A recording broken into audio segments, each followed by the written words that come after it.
CHNA 17 is a regional coalition serving Arlington, Belmont, Cambridge, Somerville, Watertown, and Waltham.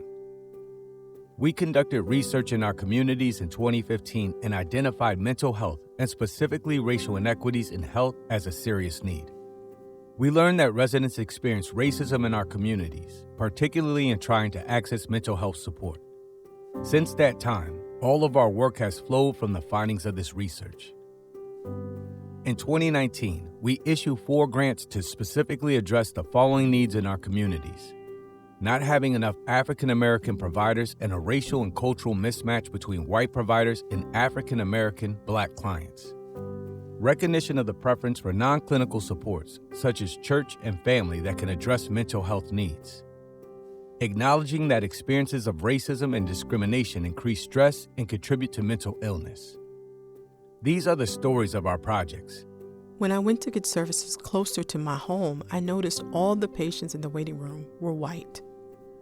I noticed the staff were all white as well. That not only made me feel uncomfortable, it also made me feel like I was in the wrong place. After a few dirty looks and whispers, I left.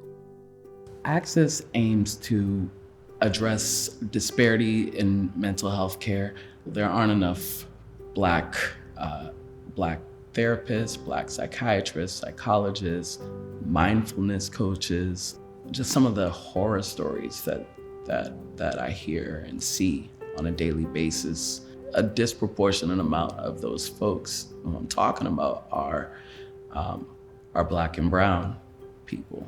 Access aims to get kids into that career pipeline early on. We want our young people to know how to describe symptoms, to be able to help their friends, to be able to recognize signs and symptoms of mental health challenges or mental illness in others, and really debunk the stigma that's just plagued our community.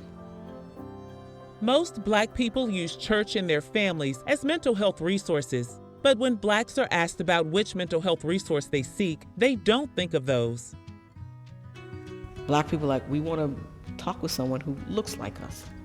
And so that was kind of hard to come by. Then finding therapists that, were Black in the community and had the availability. So that was one thing. So we wanted to do a group educational for pastors. The second thing was I wanted to start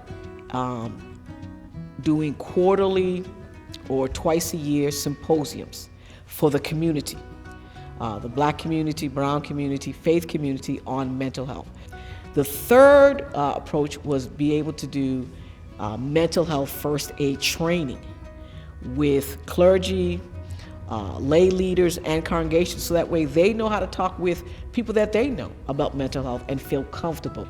And sometimes, as I told pastors, sometimes we can be bleeding on our congregation. Who sees us bleeding? We've got our own wounds. You've got your own family issues. You've got your own personal stuff that you go through. And who are you able to talk to? And so this clergy group was a way for the clergy members to feel safe, with their own and talk about their stuff. A lot of my friends are white, and I think it took them a while to understand some of my anxieties lately, especially since there has been so much news coverage over shootings and everything, to fully understand why I would have anxieties about race that they wouldn't. So that's the growth that needs to happen, is for to increase perspective taking and bridge the empathy gap. Because while we're waiting for more diverse providers, more diverse teachers of color, there just has to be better understanding. And we focused on providing racial equity, anti-bias training to our mental health providers. And the reason why Ideas One course was such a good course is it's 25 hours, it's very intense.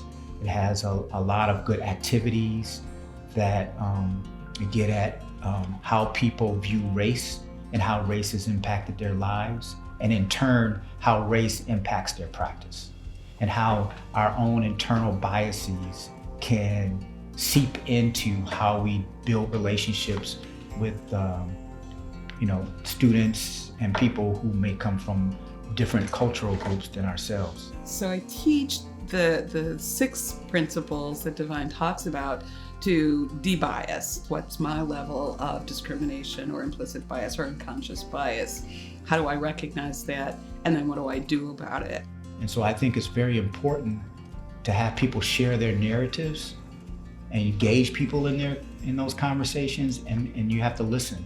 And so we just would practice that based on these anonymous cases that they shared in a bowl in the middle of the floor, such that they would learn to first self-preservation and sort of body scan, relax, and then ask questions about the information that was shared with them. And the adults in the room were surprised that this youth didn't trust them and that they didn't know that the youth were having issues. Our goal within the district is to create a safe learning environment where everyone feels that they matter.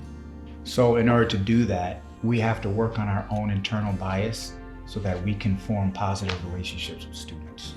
What I think also was impactful was for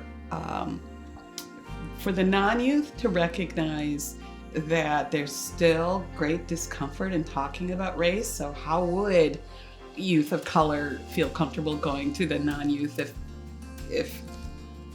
if the adults in the school are uncomfortable talking about race and really just beginning to do so? Recently, CHNA 17 funded 5 additional organizations to work on mental health and racial equity. We look forward to sharing their stories from the field in the years to come. Go to CHNA17.org to learn more about how to get involved.